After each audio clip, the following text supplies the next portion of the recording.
does it keep turning on?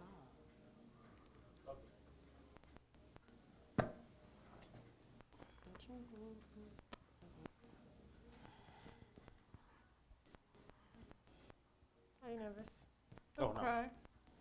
Moses, come on now.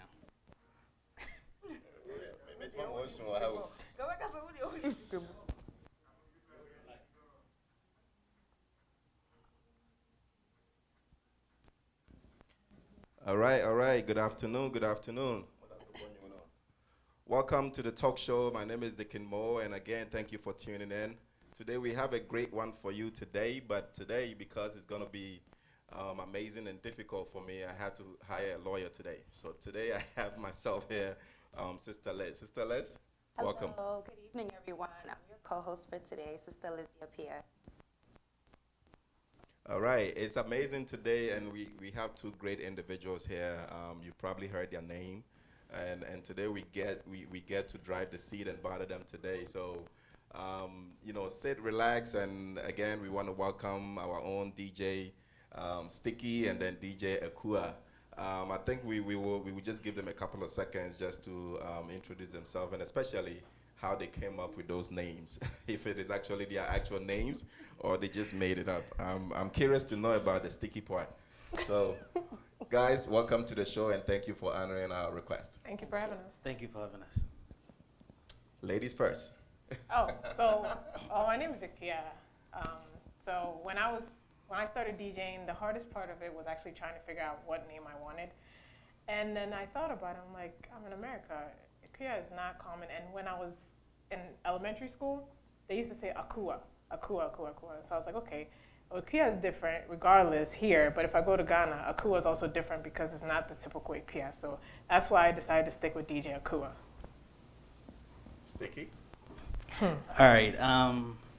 Back home in Ghana, when I went to senior high school, how relating with the seniors and everything.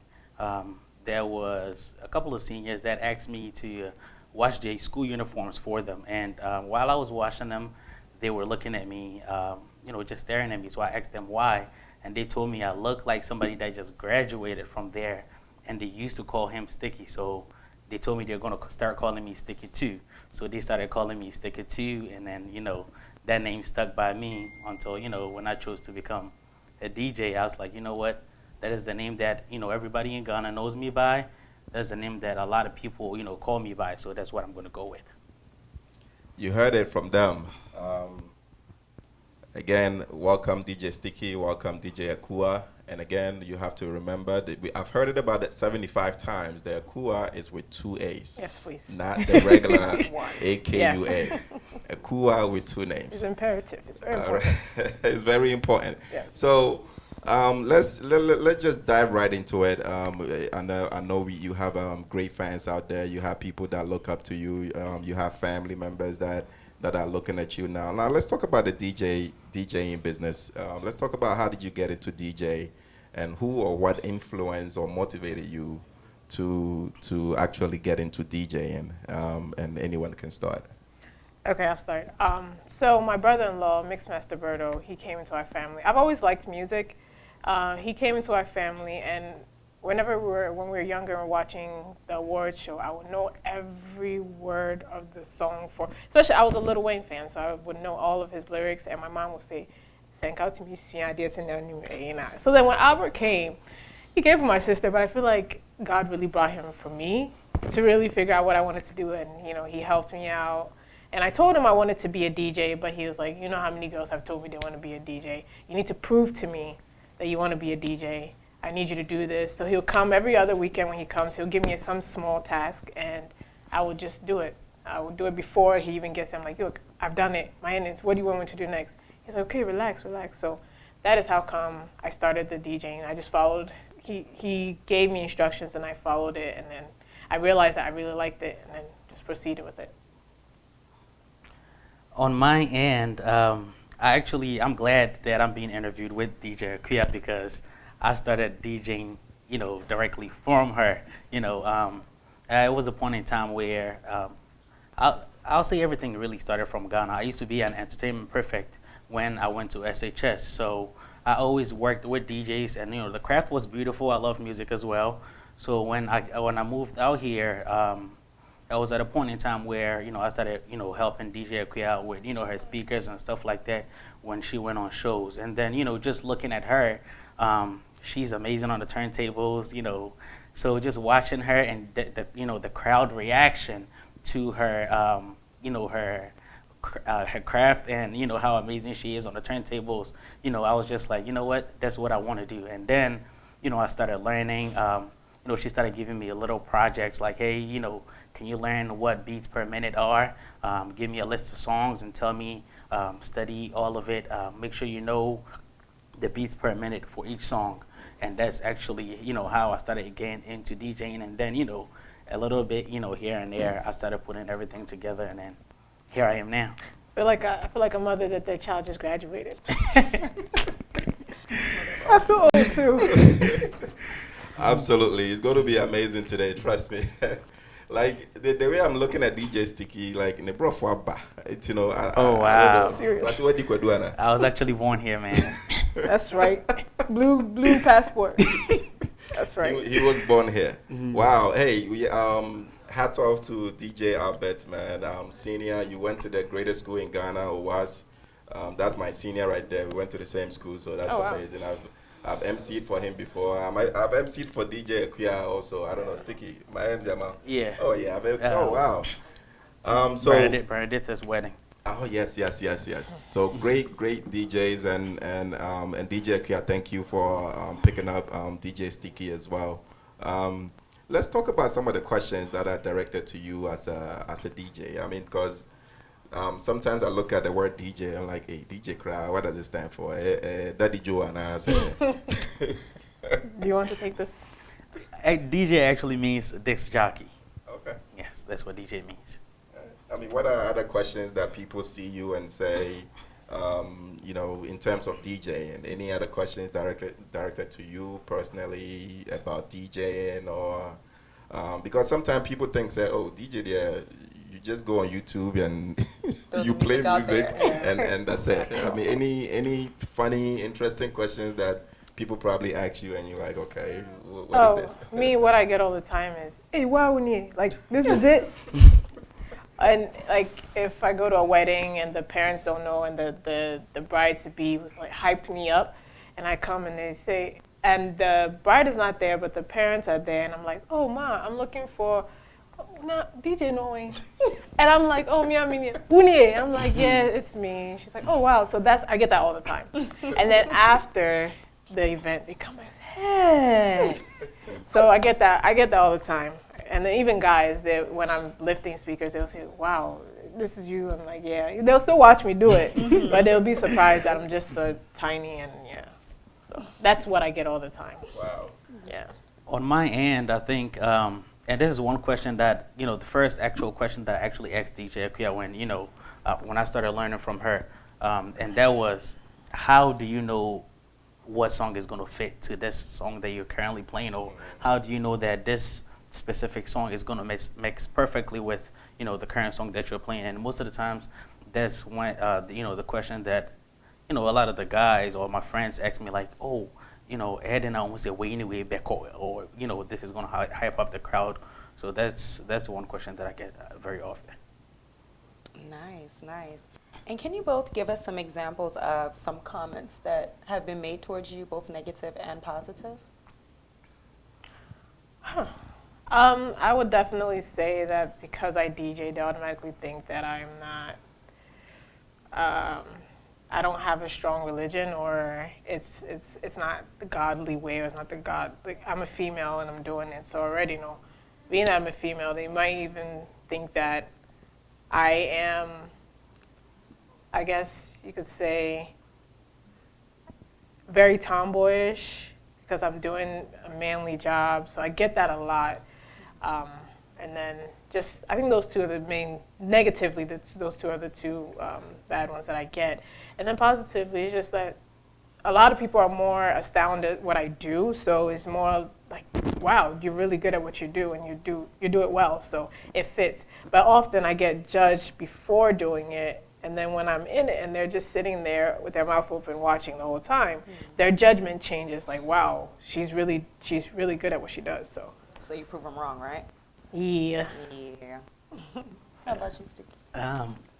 For me, I think on the negative part, it's more like, just add to what DJ Pierre said, on the religious aspect, people look at you as,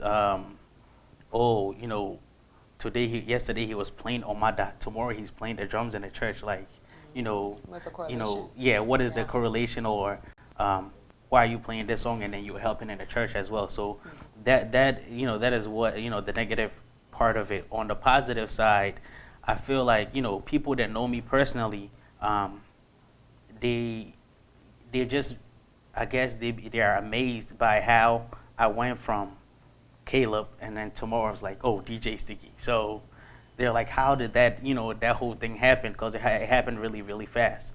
And so that's, the positive side, like, oh, DJ, when I see boom, Yeah, he was very shows. determined. Yeah. I'll give you that, Yeah. That means you got a great teacher. Very, very, very great teacher. She said And a she's tough one as well. Oh, that's right. So you just said you have a great teacher and she's on top, right? Yes, So she with that is. being said, how's the competition in the DJing industry? And that goes for both of y'all. I'll say the competition is, one, I'll say based on performance, I guess. Not I guess, that's what it is, based on performance. As if you're really good, people talk about you. And as a DJ, I think the most effective way of advertisement in DJing is word of mouth. Right. Because you have about 200 to 300 people at one show and listening to what you're doing. Mind you, you could have 50% of the crowd from Ghana, Right. 20% from Sierra Leone, 10% from Cameroon. You have to please all of them, because if you play only Ghanaian music, the other half is not satisfied. Right. So I think being able to adapt in those type of situations and everybody enjoying themselves at the event that they came to, that is where people actually get to know, you know what, this was a very diverse event. However, we all got, some part of enjoyment from it. And then the next day they're talking about you, oh yeah, I met DJ Sticky or I met DJ AKUAA at this event, and then man, they blew my mind. Oh really? Well, I have an event coming up. Can you give me their contact information? So I think, yeah. Gotcha. this is gonna sound pretty cocky, but I don't see competition. Only because there's no competition for me, because me, as where I'm at, I don't think I'm where I'm supposed to be.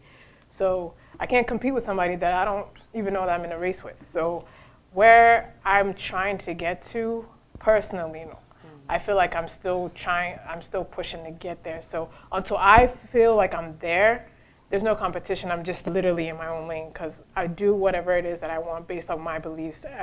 So that's just how I view it. So there's no competition per se, because they can come a big event where I can easily turn it down, because for me, I just feel like it's not right. And most DJ will say, regardless of what it is, I'm gonna do it because I want people to see me, or this DJ is doing it, so I wanna do it. So I don't see that so there's no competition for me. Yeah. One thing I would like to add to that is that, something that a friend of mine actually pointed out to me, and ever since then, it's always made sense to me, ever since the time that he pointed it out. When you go to the grocery store, right, especially when you look at the bread aisle, there's like 200 brands of bread. Right. Same type of bread, but literally every company has, their own share. They're all making profit because they're still running, you know what I mean? Right. So regardless how many DJs there are, DJ AKUAA could have 2 shows today, and then somebody else could be having another event. DJ AKUAA cannot have 4 shows in one day. One day. Right. However, somebody else, so regardless, how many DJs there are, there's always room, for somebody to, come in and then, also have their time as well. Oh, I like that. So you hear that? For our folks at home watching us, there's always room for you to become a DJ, right? All right. So is DJing more of a hobby, side hustle, or do you consider it to be your main bread and butter? DJing. Tea bread. And not butter bread. No, sugar bread. The round ones. Oh. Yeah. I would say it's both for me, because I'm gearing towards, it's a business for me. where I'm at now. So I'm gearing towards potentially it being my all in all until I can see residual income coming in. I still have to work. And I have a full-time job, and I say this, I have a full-time job and I DJ full-time as well. So Okay, that's good. I never knew that. I thought you actually a do lot of DJing. people think, Yeah. a lot of people think that's all I do. I'm glad we cleared the air. For me, I think it started more of as a hobby. Like, watching DJ AKUAA, I was like, oh, if I can mix just 1-2 songs, I'm just excited, Right. So my first time that I actually transitioned, which, what is from, transition from one song to the other, and it was very smooth. I couldn't sleep that day. I was like, oh my God, like I really, did this, Yeah. and it was actually smooth. So it started more off as a hobby, and then, slowly saw the money. transitioning. Yeah, seen the money yeah, I in that. guess, saw big the. Somebody came in and said, wow. I saw the little coins in it, and those. I was like, you know what? Let me talk more to DJ AKUAA. Let her break it down for me how to actually make this a business. So, it's actually, grown into a business, and I also have a full-time job as well. So, yeah. That's awesome. That's awesome. Well, that's amazing. Again, if you are joining us, we welcome you to the talk show. We have you come take a spin with us. Basically, just talking about career as a DJ or a hobby as a DJ, and how do they even balance this between this and their faith. We are here with DJ Sticky and DJ AKUAA. And then my co-host, the English Madame himself, Sister Liz. We are having fun, a lot of questions. We have actually Caleb speaking English today, so we a are in great show. business today. It's very important. I came here with my English teacher. So if you are joining us, please, if you are on Zoom, please leave a comment on there. If you have any questions for DJ AKUAA or DJ Sticky, it's 2 A's, remember that. Just post those comments. If you are also, I see you guys on our Facebook Live. Keep the comments coming. Just post any questions that you have for our two great DJs here. Let's go ahead and continue this. Let's ask a couple of questions, and then we will take a quick break. So is DJing, is it fun? What is the long-term goal? Are you guys looking into DJing for how long? Or let's say in the next 10 years, do you see yourself actually DJing? Like I said, it's a business for me. It's a hobby. Every hobby, and this goes to anybody. Anything that you feel like you're good at and it's a hobby, you need to make money off of it. So it's a business for me now, more than ever, registering it and getting things rolling, because I want it to be an entity where 5 years down, I'm not even saying 10 years, because my 5-year goal now is to have an entity where it's, maybe I don't have a name for it yet, because clearly I'm bad with names, but whatever it's called, it's going to be a one-stop shop. All vendors will be there. If you believe that I can make your event a good event, you trust me to get everything rolling, from lights to everything. 10 years down the line, I would love to have a school in Ghana where teaching not just females, but just teaching the whole music aspect and how you can really make money. I think that's where even artists in Ghana are lacking, that they are so talented that they're not really making money off of it. So I'm trying to really understand that piece of it so I can branch it and just trickle that knowledge to anybody that's interested, because there's a lot of talent in Ghana. So 10 years, 5 years, those are my goals. On my end, I think what people usually tell me is that, why don't you put yourself out there more? Why don't you do this? Why don't you do that? I feel as though, of course, I haven't started. Well, I started, but I haven't really. I feel like I haven't gotten to where I need to be, or I still have a lot more to learn. So I'm going to start putting myself out there, but I feel like if I'm going to put myself out there for, let's say, there's a show in DC, Sakura is coming to DC, and they want DJ Sticky to DJ there, I want to confidently go there and say, hey, you know what, I'm going to kill this without even having a hiccup.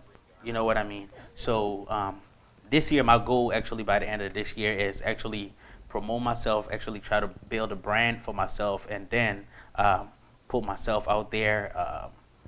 I'll say for 5-year, 10-year goal is, have my name out there, doing big and better things like DJ AKUAA is, featuring bigger artists from Ghana and stuff like that?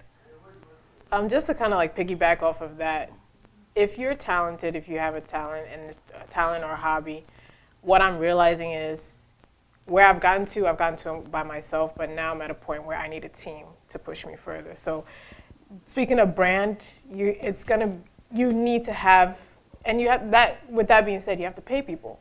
Somebody is going to make sure your social media is good. I'm now learning all of those things to, really push my brand to where it needs to. Beyonce doesn't do everything on her own, so if you're trying to invest in yourself, one of the key things is to invest in yourself and have a solid team of people that really want to see you do good, so that when you can't, there are days that you're human. There are days that I don't want to DJ. I don't even want to be on social media. You have the people in the back of you saying, yo, you have to do this because this is our money. It's your money, but we eat off of you. So having a team is very important. So with that being said, do you both have teams? Do you guys have someone that manages your calendars, someone that pretty much oversees any of the events that you do, people that go with you to events? How many people do you kind of go to events with? I think Sister Liz is putting an application here. So let's see how. I want to help build the brand. Currently, I have a team of 3 people. Candace is one of them. Shout out to Candace. Candace, a guy named Tia, he's in Ghana, that oversees things that's happening for me to push me, even though I'm not in Ghana. And then I just recently, I'm actually still building. This COVID thing is what's actually really got me to really sit back and really build that solid team. But the 2 that I mentioned, the 2 main people that have really been helping me. And then I just brought another person on. Her name is AKUAA, and she has her own marketing label called Meraki. That this is what she does. She does artists like Quams and Flavor and things of that sort, and she's seen me and she sees the potential. So I'm trying to tighten up the team and then really push everything out. Awesome. Yeah. Awesome. How about you, Sticky? For me, I don't think where I'm at the point where I actually need to bring a team together yet. Okay. I know I'm gonna get there. However, right now I have 2 people that when I have events, they either go with me sometimes, you know what I mean, when it's very convenient. So my little brother Godfred, shout out to Godfred, he always helps me out with my speakers, even sometimes just while I'm DJing, responding to messages and stuff like that. I need to turn the speaker up. I need to do that. He runs around and does all that for me. So I really appreciate him for that. Are you paying him? Anyways, I was gonna ask that question. yes, I do. Actually, I do. I pay him in Chick-fil-A.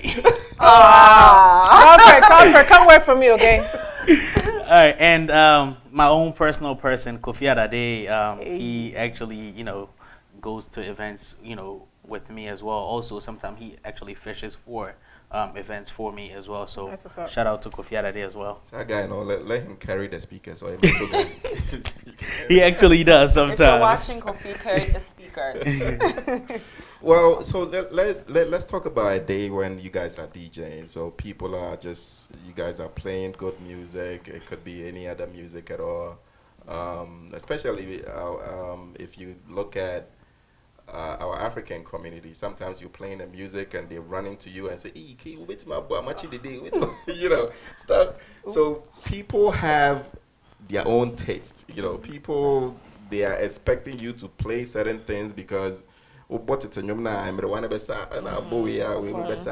stuff like that. So how do you guys, whilst you just standing there and watching people, grooving to the music, how do you balance that? How do you give the crowd what they want and also trying to treat them with something new, in the industry per se? How do you guys manage that? Because I don't want to be in your shoes. I'll give you, the secret is a good DJ is not knowing how to mix, because you can learn how to mix, but a good DJ is knowing how to read a crowd. If you're able to read a crowd, you're better than somebody that can't mix. Because if I can't mix and I come and I still play and people have fun, I accomplish the same thing. So a good DJ is knowing how to read the crowd, and that's one of the hardest things. You have to be able to humble yourself to go out to see what people are, just to get a vibe of, when I do weddings and it's people that I know or I know who they are, it's a little easier. But I've done a wedding for a Ghanaian in the Caribbean. I've done Dutch and Nigerian. So for that, I'll actually I sit with all of them, but I'll sit with you and just get a good idea of what you want for your day. From that alone, I can tell what type of crowd or who your crowd is going to be. There's been hard times, but it makes it easier. And then one thing that I even tell Candace, because she comes with me all the time, is anything they come and tell you to ask me to play, just say yes. It makes my life easy. It makes their life easy, because most of the time people think that they're coming to a party and they think that them coming to a party that probably not even going to pay the people, they have the right to come and tell the DJ, stop everything you're doing and play this song for me to dance at this point in time. 9 times out of 10, they won't even dance to it when you play it. They just want to listen to it and soak it in. So some DJs don't understand customer service, and you just got to say, I will play it. And when you get to it, you get to it. If you don't, when you see them at the end of the day, apologize and say, oh, I'm sorry I didn't get to it. So, actually, just taking from what DJ Kia said, when people come ask you, oh, can you play this, can you play that? So Claudia. At first, He's no. piggybacking off of her. I DJed at an event and she was there. Okay. Whenever I DJ at an event and she's there, I get a little nervous because I know she has this technical ear that, even a single, scratch, she can, if the crowd can't recognize it, she can. So I get a little nervous. I'm like, you know what? She's listening to me. So I need to, regardless of the fact that I make every